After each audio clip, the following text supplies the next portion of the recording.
नमस्कार, मी मेघा. महाराष्ट्र न्यूज 7च्या नागपूर बुलेटिनमध्ये पुन्हा एकदा आपणा सर्वांचं स्वागत करते. घेऊया नागपुरातील बातम्यांचा सविस्तर आढावा. रात्री अंधार असलेल्या ठिकाणी नागपूर शहरात एलईडी लाईट्स लावण्यात यावी अशी मागणी उत्तर नागपूर भाजपच्या वतीने महापौरांना करण्यात आली आहे. शहरात ठिकठिकाणी रात्री अंधार असतो. गेल्या 2 वर्षांपासून पोल लावण्यात आलेले आहेत, पण एलईडी लाईट्स लावण्यात आलेले नव्हते. ते लावण्यात यावे या मागणीसाठी उत्तर भाजपतर्फे महापौरांची भेट घेण्यात आली आहे. फेब्रुवारी महिन्याच्या शेवटपर्यंत एलईडी लाईट्स लावण्यात येतील असं आश्वासन देखील महापौर यांनी दिलंय.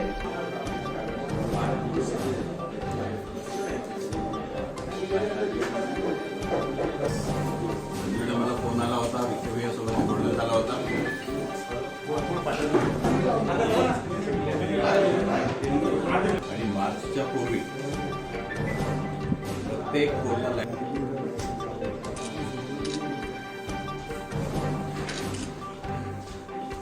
ओके एक मीटिंग शुरू है. मीटिंगला चेयर करत आहोत. क्योंकि आने वाले 2 साल से जो हमने एलईडी के जो पोल खड़े किए थे एलईडी लाइट लगाने के लिए, वो 2 साल से पोल लगे हुए हैं और जनता में रोज तैयार हो रहा है. इसीलिए हमने डिपुटेशन दिया. हमारे 2 साल से वो मांग थी, इसलिए आज हम कमिश्नर के पास गए. कमिश्नर ने हमारी मांग को स्वीकार किया है और अभी शॉर्ट 15 दिन में अंदर वो लग जाएंगे पोल. ऐसी आश्वासन दिया लाइट के. ये कम से कम करीब 2 साल से. तो ये जो एलईडी नहीं लगने की वजह से क्या क्या दिक्कतें आ रही थी? बहुत सी जगह रात में सांप बिच्छू के आउटर भाग है. बहुत सी जगह में कड़मना हो गया, नारी हो गया, पीली नदी हो गई, नारा हो गया, नारी हो गया. बहुत सी जगह आउटर भाग है, सांप बिच्छू हो गया और वहाँ पे बहुत से गड्ढे गुड्ढे गिरने से क्या बहुत से एक्सीडेंट हो जाते हैं. और बहुत सी जगह छीनाछानी चालू हो गई है लाइट की नहीं होने का कारण. उसके पीछे का कारण ये था कि पिछले 2 सालों से हर जगह पे नागपुर में करीबन बहुत से पोल खड़े हैं, लेकिन लाइट एक भी जगह पर नहीं लगा. प्रशासन इसकी तरफ ध्यान नहीं दे रही थी. इसलिए हमने महापौर साहब को बताया कि हम आंदोलन करने वाले हैं, तो उन्होंने हमारा साथ दिया और हम कमिश्नर के पास ये आंदोलन लेके गए. तो कमिश्नर ने हमें बताया है कि यह जो पोल की लाइट की फाइल है वह अभी मंजूर हो गई है और इस फरवरी के एंडिंग में जहां पर भी पोल खड़े हैं वहां पर लाइट लग जाएगी. आयुष्यमान भारत योजनेअंतर्गत प्राथमिक आरोग्य केंद्रांचा चेहरा मोहरा बदलविण्यात आलाय. याचाच फायदा नागपुरातल्या इंदोरातील बेजणबाग प्राथमिक आरोग्य केंद्राला झाल्याचे आरोग्य अधिकारी डॉक्टर स्वाती यांनी सांगितले. आरोग्य केंद्रांचे आधुनिकीकरण झाले असून रुग्णांची ऑनलाईन एंट्री होत आहेत. रुग्णांचा रेकॉर्ड ऑनलाईन असतो अशी माहितीही त्यांनी दिली आहे. प्राथमिक आरोग्य केंद्र हे आजार पहिल्या टप्प्यातच वाढू देत नसल्याचे त्यांनी सांगितले.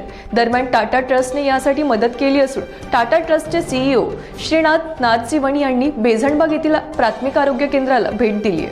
एक्चुअली विजिट इस पर्पस के लिए थी कि जो पहले जो यूपीएससी ने जो मतलब अर्बन प्राइमरी हेल्थ सेंटर का जो पहले जो था जो उसका पूरा नवीनीकरण हुआ है.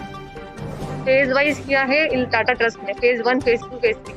तो नवीनीकरण की क्या दिशाएं थी और कितना उसमें वो हुआ है, डेवलपमेंट हुआ उस चीज को देखने के लिए. सिर्फ बिल्डिंग का नवीनीकरण नहीं हुआ है कि बिल्डिंग में प्रॉपरली सब चीजें मतलब पेंटिंग से लेके हर चीज मतलब हर स्टाफ के लिए अलग रूम, डॉक्टर्स के लिए स्पेशल रूम, ये सब चीजें नहीं. बाकी इसके अलावा भी जैसे मॉडर्नाइजेशन इन द सेंस कि अपन हर चीज अपने वो हो गई है अपना मतलब जैसे क्या बोलते हैं कि ऑनलाइन एंट्रीज है, पेशेंट की ऑनलाइन एंट्रीज है. ऑनलाइन एंट्री के बाद पेशेंट हमारे पास आता है तो उसको प्रॉपरली प्रिस्क्रिप्शन दिया जाता है. फार्मेसी भी अपग्रेड हो गई है. तो हर चीज के लिए जो पेशेंट की सुविधा के अनुसार सब चीजें हुई हैं.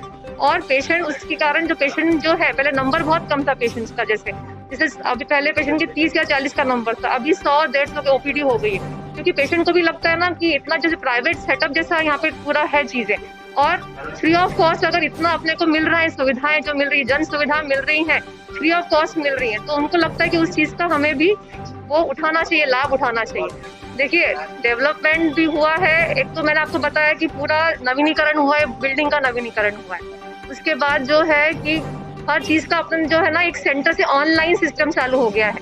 जैसे अगर मैं किसी पेशेंट की एंट्री कर रही हूँ, मैंने कोई मेडिसिन लिख के दी है तो किसी व्यक्ति को कहीं से भी देखनी है कि वो उस पेशेंट का क्या मेडिसिन मैंने डॉक्टर ने क्या लिख के दी है. तो पेशेंट का एक EMR नंबर होता है. अगर वो टाइप करेंगे तो वो पेशेंट को वो डॉक्टर ने उस दिन क्या मेडिसिन लिख के दी है वो भी पूरा एंट्री हो जाती है. अगर मुझे याद नहीं आ रहा है तो मैं उसका EMR नंबर क्लिक करूंगी तो मुझे पता चल जाएगा कि मैंने लास्ट टाइम क्या मेडिसिन लिख के दी थी.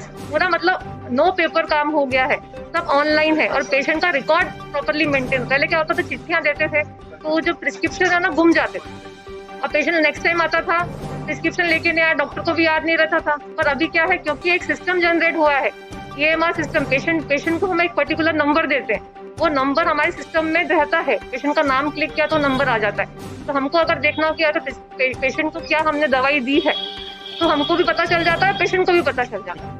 आज जो विजिट हुआ तो उन्होंने क्या कहा आप लोगों को, सीओ साहब ने कम्युनिटी के साथ में आपको डील करना है, ये कुछ बताया कभी इस तरीके से? उन्होंने ये चीज बोली है कि जो हम लोग जो काम कर रहे हैं, हम लोग क्या है प्राइमरी हेल्थ सेंटर मतलब हम लोग एक प्राथमिक सेवाएं उपलब्ध करा रहे हैं। तो सबसे पहले जो प्राथमिक सेवाएं हम लोग उपलब्ध करा रहे हैं वो बहुत इंपॉर्टेंट है।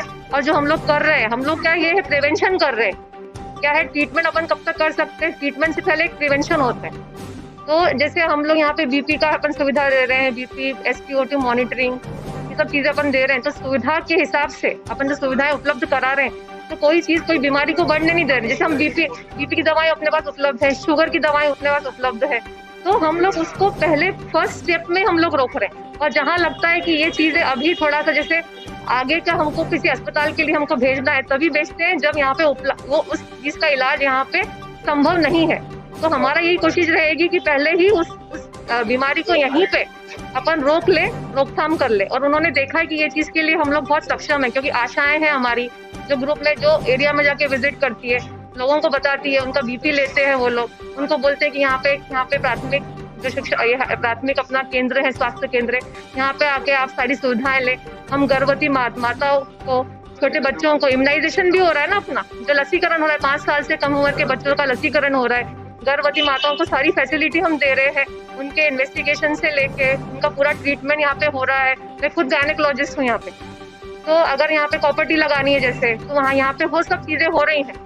तो डॉक्टर जो है ना, वो भी पहले क्या थोड़ा हिचकते थे यहाँ पे सिस्टम में आने को, क्योंकि इतना सिस्टम अपग्रेड हो गया तो डॉक्टरों को भी लगता है। अभी MD लोग भी आ रहे हैं, ऐसी बात नहीं है। अभी सर जो है, एक पार्ट टाइम मेडिकल ऑफिसर, एक फुल टाइम मेडिकल ऑफिसर है, वो भी MD है। हमको भी लगता है कि यार जो इतनी सुविधाएं, जो जन जागृत हो गए हैं लोग, इतनी सुविधाएं हम लोग जब दे रहा है गवर्नमेंट, तो हमको भी लगता है, सब डॉक्टर्स को भी लगता है कि हमें आकर सुविधाओं को उपलब्ध कराने में सरकार की मदद करनी चाहिए। टाटा ट्रस्ट के माध्यम से नागपुर महानगर पालिका में हमारे जो अर्बन हेल्थ सेंटर शुरू हैं, इन सभी को अपग्रेड करना, हमारे जो डॉक्टर्स हैं उन्हें वर्तमान वातावरण से एजुकेट करके अपग्रेड करना, उसके एस्टेब्लिशमेंट में जो मशीनरी से लेकर के सारी सुविधाएं सिंक्रोनाइज करके उपलब्ध कराना, ये सब पिछले 3 वर्षों से शुरू था। यह इस दिसंबर में समाप्त हुआ, उसे 6 महीने के लिए एक्सटेंड नागपुर महानगर पालिका ने किया है। यह और आगे आने वाले 3 वर्ष तक के टाटा ट्रस्ट हमें इसमें सहयोग करें, कारण कोरोना की जो पेंडेमिक स्थिति थी उसमें उस टीम का हमें बहुत अच्छा सहयोग मिला और हम लोग कर सके। इसी के साथ साथ हमारे सदर डायग्नोस्टिक सेंटर में भी हमारा जो पैथोलॉजी लेबोरेटरी है, वहाँ भी सारी मशीनरी से लेकर के सारी व्यवस्था टाटा ट्रस्ट के माध्यम से उपलब्ध कराई है, जिससे गरीबों को बहुत अच्छे प्रमाण में फ़ायदा होता है। वह भी कंटिन्यूएशन में टाटा ट्रस्ट हमारे साथ है, ऐसा निवेदन हमने उनसे किया है। उन्होंने उसमें भी सकारात्मक सहयोग करने की बात की। म्यूनिसिपल कॉरपोरेशन आने वाली आज़ादी की 75वीं जयंती निमित्त जो 75 नए दवाखानों का निर्माण कर रही है, उसमें भी टाटा कंसल्टेंसी के माध्यम से, टाटा ट्रस्ट के माध्यम से हमें अच्छा सहयोग मिले और उसमें उनके मार्गदर्शन में हम इस योजना को चलाते हैं, तो एक एक्सपर्टीज़ हमारे साथ में होगा और हम लोग नागरिकों के साथ अच्छा स्वास्थ्य दे सकेंगे। उस दिशा से भी सहयोग की हमने बात की, जो उन्होंने सकारात्मक रूप से हम इस पर पॉजिटिवली विचार करेंगे, इस प्रकार से उन्होंने कहा है। एक बात हमने उनसे और कही कि हमारे और 2 यूनिट आ रहे हैं जो 30 बेडेड इंडोर यूनिट हो गए, इसके भी इस्टेब्लिशमेंट से लेकर के सारी मदद उन्होंने करनी चाहिए। उसमें भी उन्होंने अपना सकारात्मक सहयोग दिया है। एक अच्छी चर्चा हुई है और जो कार्य टाटा ट्रस्ट के माध्यम से शुरू है, आगे भी 3 वर्षों तक और जारी रहेगा, समझे विषय। पुण्यातल्या एल्गार परिषदेत भडकाऊ भाषण देणाऱ्या उस्मानीवर कार्यवाही करण्यात यावी अशी मागणी नागपूर बजरंग दलतर्फे करण्यात आली आहे। गणेशपेठ पोलीस स्टेशनमध्ये उस्मानी विरुद्ध तक्रार करण्यात आल्याचं बजरंग दलांनी सांगितलंय।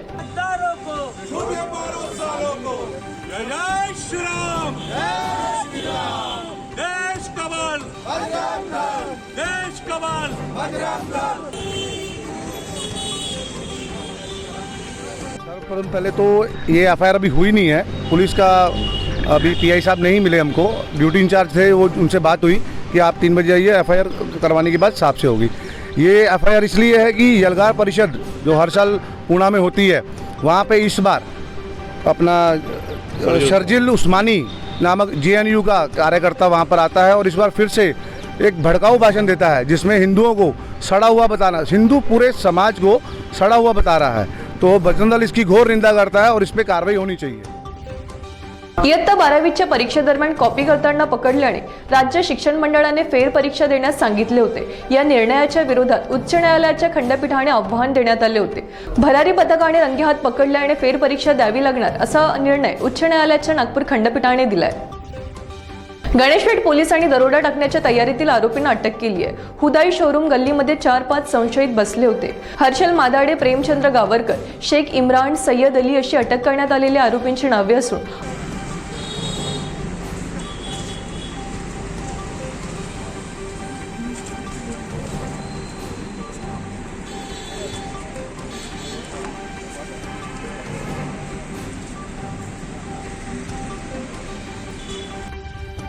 उच्च व तंत्र शिक्षण मंत्रालय @नागपूर हा उपक्रम 5 फेब्रुवारीला राबविण्यात येणार असल्याची माहिती विद्यापीठाच्या वतीने पत्रकार परिषदेत देण्यात आली आहे। सिव्हिल लाईन्स येथील देशपांडे सभागृहात शुक्रवारी सकाळी 11 वाजता हा उपक्रम राबविला जाणार असून विद्यार्थी, पालक, विद्यापीठाचे कर्मचारी, प्राध्यापक यांचे प्रश्न सोडविले जाणार असल्याचं पत्रकार परिषदेत कुलगुरू यांनी सांगितलं।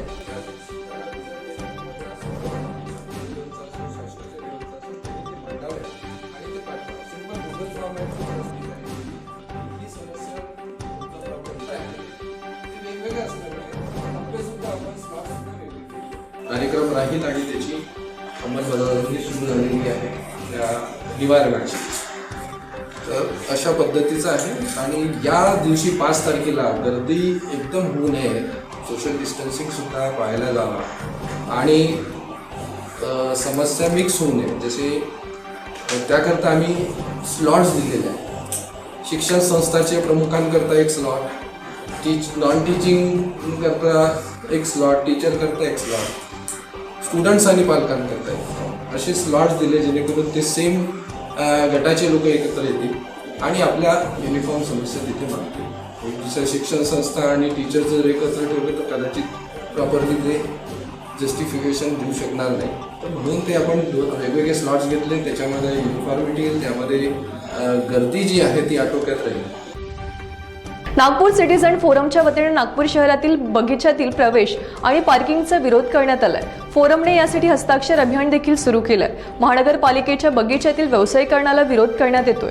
बगीचे खासगी व्यक्तींकडे सोपविण्याचा महानगरपालिकेचा प्रस्ताव असून असं झाल्यास नागरिकांना पार्किंग शुल्क 5 ते 10 रुपये आणि बगीचा प्रवेश शुल्क 10 ते 20 रुपये द्यावे लागतील। याचं ओझं नागरिकांवर बसेल असं वक्तव्य फोरमच्या वतीने केलं जाते। ढूंढने हैं तो नए स्रोत वो बहुत तरीके से ढूंढ सकते हैं। आज आप बोल रहे हो मेक इन इंडिया में यंगस्टर को आप न्यू स्टार्टअप या आइडियाज़ के लिए प्रमोट करते हो, तो उनसे पूछो, उनकी राय लो। बहुत सारे ऐसे आइडियाज़ हैं जिसके थ्रू वो कमा सकते हैं, लेकिन बेसिक नेसेसिटी में जो ये सब आता है, हम टैक्स भर रहे हैं, पहले के मुकाबले अभी ज़्यादा टैक्स भर रहे हैं, तो इतना तो हक बनता ही है ना, वरना टैक्स ख़त्म कर दो और सारी चीज़ों पर पैसे लगा दो।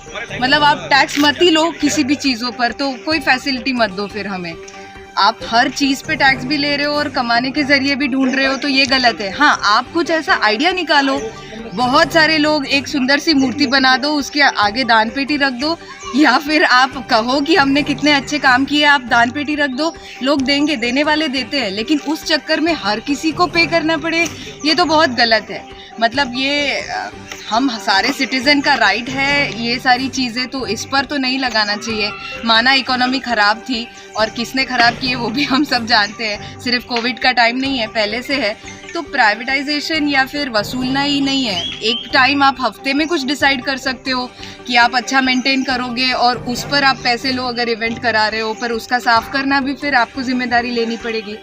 आइडियाज़ निकालने को बहुत है, ये इजी वे आउट है, तो ऐसा नहीं करना चाहिए, ये हम सब चाहते हैं। इस पे भी अगर आप लोग कोई नहीं जागा है और इस जितने भी यानी सरकार जितना भी चुना है, जो भी स्ट्रक्चर चुना है सरकार का, बीजेपी को लेकर यहाँ तक तो एनएमसी के छोटे से छोटे मेयर से लेके नगर सेवक तक, इन सबको हमने चुना है। ये लोग हमारे खिलाफ इसलिए हम चलाते हैं। निर्णय के खिलाफ सभी नागरिकों को जाना ही चाहिए और जाएंगे।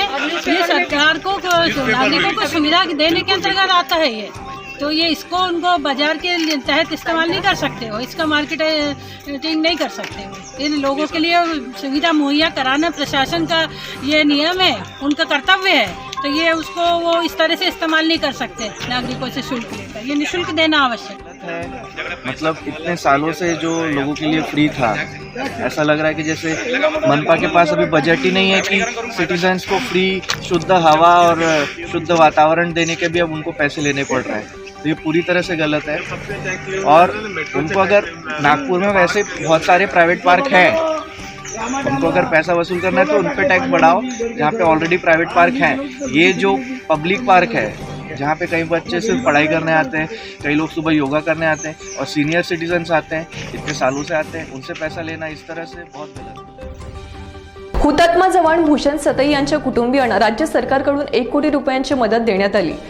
काटोल येथे आयोजित एका कार्यक्रमात त्यांच्या कुटुंबियांकडे मदतीचा धनादेश देण्यात आला। 2 महिन्यांपूर्वी काश्मीर खोऱ्यात झालेल्या हल्ल्यामध्ये भूषण सतई हे हुतात्मा झाले। शासन शहीद कुटुंबियांच्या पाठीशी सदैव उभे आहेत अशी ग्वाही गृहमंत्री अनिल देशमुख यांनी दिली। आपल्याला कल्पना आहे की काही 2 महिन्यापूर्वी काश्मीर खोऱ्यामध्ये जी पाकिस्तान बरोबर जी भारतीय सैन्याची जी चकमक झाली, आपल्या काटोल येथील आपला सर्वात तरुण सहकारी भूषण सतई हा त्या पाकिस्तानच्या भ्याड हल्ल्यामध्ये त्याचा दुर्दैवी असा मृत्युमुखी पडला। भारतासाठी भारताच्या सीमेचं रक्षण करताना प्राणाची आहुती आपल्या या भूषण सतई यांनी दिली। या शासनाच्या माध्यमातून अशी जेव्हा कोणती घटना घडते आणि आपला एक सहकारी जेव्हा शहीद होतो त्याला राज्य शासनाच्या माध्यमातून मदत त्याच्या परिवाराला झाली पाहिजे, या दृष्टीनं या राज्य सरकारने निर्णय घेतला। आम्ही त्याच्या पाठीमागे लागलो। 1 कोटी रुपये राज्य शासनाकडनं, म्हणजे 50 लाख वडिलांना आणि 50 लाख आईला, असं 1 कोटी रुपये त्यांच्या परिवाराला त्यांना राज्य शासनाच्या माध्यमातून आर्थिक मदत या ठिकाणी होत आहे। आणि ते करण्यासाठी स्वतः संपूर्ण भूषण याचे सर्व आई वडील त्यांचा सर्व परिवार इथे आलेला आहे। यवतमाळ जिल्ह्यातील उमरखेडचे तहसीलदार आणि तलाठी यांच्यावर जीवघेणा हल्ला करत ठार मारण्याची घटना घडली। या घटनेच्या विरोधात प्रशासनाचे लक्ष वेधण्यात आले। विदर्भ तहसीलदार, नायब तहसीलदार संघटनेच्या वतीने नागपूर जिल्हाधिकारी कार्यालय परिसरात एकत्रित येत घटनेचा निषेध नोंदवत कार्यवाहीची मागणी करण्यात आली आहे। महाराष्ट्र राज्य तहसीलदार व नायब तहसीलदार संघटना यांनी आज सर्व महाराष्ट्रामध्ये सर्व तहसीलदार, नायब तहसीलदार संघटनेचं 1 दिवसाचं सामुदायिक रजा आंदोलन आयोजित केलेलं आहे आणि त्याचाच भाग म्हणून विदर्भ तहसीलदार व नायब तहसीलदार संघटनेचे सर्व पदाधिकारी, विभागातले सर्व तहसीलदार, नायब तहसीलदार, जवळपास 235 नायब तहसीलदार आणि 102 तहसीलदार या संपामध्ये सहभागी झालेले आहेत। आणि या संघटनेचे जे काही डेप्टी कलेक्टर सदस्य आहेत ते सुद्धा या संपामध्ये सहभागी झालेले आहेत। यवतमाळ इथे जी घटना झाली, जो नायब तहसीलदार यांच्यावर दुर्दैवी जीवघेणा हल्ला झाला, त्या हल्ल्याचा निषेध आणि शासनाचं लक्ष वेधून आवश्यक त्या उपाययोजना करण्याचा वेग यावा किंवा गती द्यावी आपल्या उपाययोजनेला, त्या संदर्भात हा सामुदायिक रजा आंदोलन आम्ही आयोजित केलं होतं आणि ते चांगल्या प्रकारे आम्ही यशस्वी केलेलं आहे। बेलतरोडी पोलीस ठाण्याअंतर्गत अवैधरित्या भूखंड हडपणाऱ्या टोळीला पोलिसांनी अखेर अटक केली आहे। नगराडे यांचा भूखंड असून नोव्हेंबर महिन्यात बेलतरोडी पोलीस ठाण्यात तक्रार दाखल करण्यात आली होती। त्यानुसार पोलिसांनी तपास केला असता 7 आरोपींना अटक करण्यात आली आहे। त्यात 1 महिला व 6 पुरुषांना अटक केली असून त्यांच्यावर 420 प्रमाणे गुन्हा दाखल करण्यात आला आहे। पुढील तपास बेलतरोडी पोलीस करीत आहेत।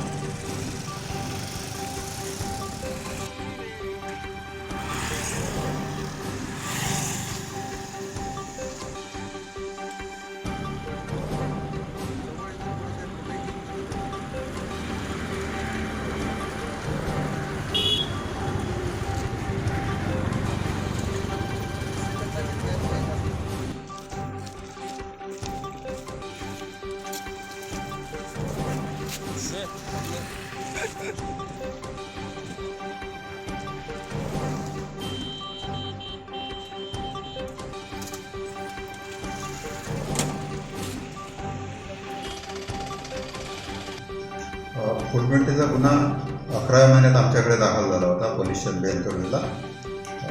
त्यात नगरारे यांची फसवणूक झाली होती आणि त्यांचा प्लॉट त्यांच्या जागेवर बोगस स्त्री उभी करून तो विकला गेला होता, म्हणून आपण गुन्हा दाखल केला आणि त्या गुन्ह्यामध्ये आपण 1 स्त्री आणि इतर 6 लोकांना अटक केलेला आहे। त्याच्यामध्ये नरेंद्र नांदुरकर, पंडित तिवारी, प्रकाश अंशेटवा, शैलेश योगेश मेश्राम आणि इतर यांना अटक केलेलं आहे आपण आणि त्यांचा 4 तारखेपर्यंत पोलीस कस्टडी घेतलेली आहे. याच्यात त्यांचा तपास चालू आहे आणि याच्यात बऱ्याच लोकांवर आधीचे गुन्हे दाखल आहेत. नागपूर अमरावती महामार्गावर लिंबूवर्गीय फळ संशोधन केंद्र आणि विद्यापीठ कॅम्पसच्या पाठीमागील जंगलात भीषण आग लागली आहे. अग्निशमन दलाच्या 4 गाड्या आगीवर नियंत्रण करण्याचा प्रयत्न करत आहेत, पण मात्र अजूनही आगीवर नियंत्रण मिळालेलं नाहीये.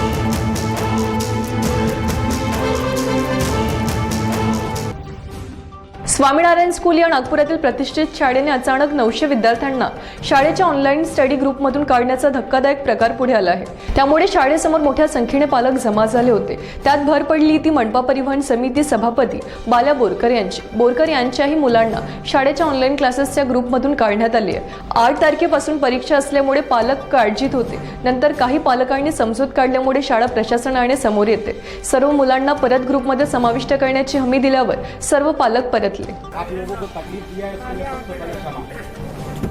दूसरा, जैसे हमारी बात हुई है, आप सभी के बच्चे ऑनलाइन क्लासेस के लिए हम लोग ऐड करते हैं। आज शाम से सब ऐड हो गए, ठीक है। और रहा आपका फीस का मुद्दा जो इन्होंने बताया है उसके हिसाब से हम हमारे मध्यस्थ कार्यालय में इस चीज़ रखेंगे और 8 दिन बाद में इस चीज़ का हम आपको जवाब देंगे। इन बिटवीन अगर जो किसी को भी कोई भी काम है तो आप 2-2, 4-4, 5-5 जने मिलकर आ सकते, एक साथ ना आए। देखिए अभी आप लोग खड़े हैं, मेहरबानी करके फोटोग्राफर से रिक्वेस्ट है कि ये फोटो मत निकालिए, हमारा निकाल लीजिए भले। क्या है कि आज ये कोरोना का सवाल है और कल चल के कोई भी एक्शन हो सकती है, आप पे हो सकते हैं, हम पे हो सकते हैं, दोनों पे हो सकते हैं। हाँ, तो प्लीज आपसे रिक्वेस्ट है कि 2-2, 4-4 जने मिल के आइए। हमको किसी से मिलने में वो नहीं है, मेरी यही रिक्वेस्ट आप लोगों से है। इसके अलावा जो भी बात हम लोगों ने इनके साथ में किया है वो हम पूरी जो भी हो सकता है हम करने की कोशिश करेंगे, ठीक है। सर अभी जो 4 तारीख से एग्जाम है बच्चों की, उसके लिए बच्चों को भेजना है कि नहीं भेजना है? क्यों नहीं भेजने का बेटा। बाकी ऑनलाइन के लिए हम वो आप सब छोड़िए। देखिए क्या होता है, आज हम ये चाहते हैं कि भाई हमारे को भी फीस हमको भी पेमेंट करना है टीचरों को, उनके भी घर है, सबको प्रॉब्लम है। आपको प्रॉब्लम है वैसे हमको भी प्रॉब्लम है। तो आप इस चीज़ के लिए निश्चित रहिए। बच्चों की स्टडीज कहीं पे भी बाध्य नहीं करेंगे हम, ये आपको एश्योरेंस देते हैं। नहीं वो बात हो गई है, बोल रहा हूँ बात छोड़िए, आज की बात कर रहे हैं ना, वो छोड़िए, आज की बात अपन कर रहे हैं। आपको शाम तक सब ज्वाइन मिल जाएंगे। एक बात हो गई है, 1 सेकेंड,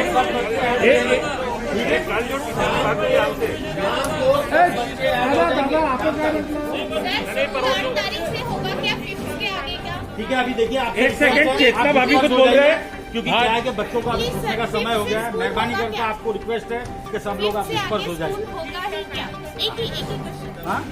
से आगे 8 तारीख से स्कूल होगा भाई, वो तो हमको तो खुलना बाध्य है, गवर्नमेंट ने ऑर्डर दिया, हम मना नहीं कर सकते। आप नहीं भेजो वो आपकी जिम्मेदारी। मगर हमको तो हम पर एक्शन नहीं होगी ना। अरे उसमें क्या एक्शन होगी? अभी जो बच्चे नहीं आ रहे उनको नहीं हुई है, तो अभी भी नहीं आ रहे। 1 सेकेंड, नहीं भेजना मत भेजो ना मेरे को। आपने बोला कि बच्चों को नहीं लेंगे। अरे मैं आपको आज बोल रहा हूँ, बात सब भूल जाओ, कल की बात को छोड़ो, आज की बात समझ लो, ठीक है।